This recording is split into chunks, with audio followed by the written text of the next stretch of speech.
Mari berbagi cerita Islami. Kisah Nabi Nuh. Suasana misterius mengiringi kisah setelah wafatnya Nabi Idris alaihissalam.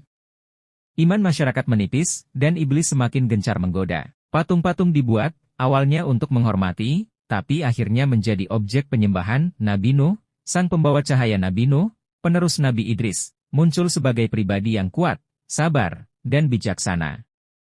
Dia gigih mengajak umatnya kembali kepada Allah, menghadapi penolakan dan cemoohan. Selama hampir 950 tahun, Nabi Nuh dengan tekun memanggil umatnya untuk bertaubat, hanya sedikit yang merespons. Terutama orang-orang miskin dan seseorang berkata, "Hai Nuh, berhentilah bicara. Tunjukkan azab yang dijanjikan jika kau benar." Nabi Nuh berdoa kepada Allah, dan berkata, "Ya Allah, binasakanlah orang-orang yang melampaui batas, yang menyebar kerusakan dan membesarkan anak-anak durhaka." Dan Nabi membangun bahtera ajaib. Allah memerintahkan Nabi Nuh untuk membuat bahtera raksasa, mengajarkan padanya seni pembuatan kapal. Orang-orang mengejeknya, meragukan kebutuhan kapal di tanah yang jauh dari laut, dan seorang datang untuk menghina. Lihat, Nuh membangun kapal di hutan. Lucu, namun, Nabi Nuh dan pengikutnya tetap bersungguh-sungguh. Allah memerintahkan Nabi Nuh mengumpulkan sepasang hewan ke dalam bahtera.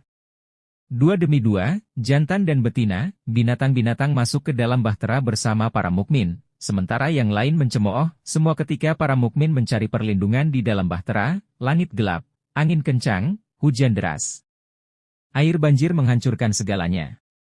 Orang-orang durhaka, termasuk keluarga Nabi Nuh, menolak masuk ke dalam bahtera. Nabi Nuh pun berteriak saat melihat anaknya, "Anakku, kemarilah dan bertobatlah."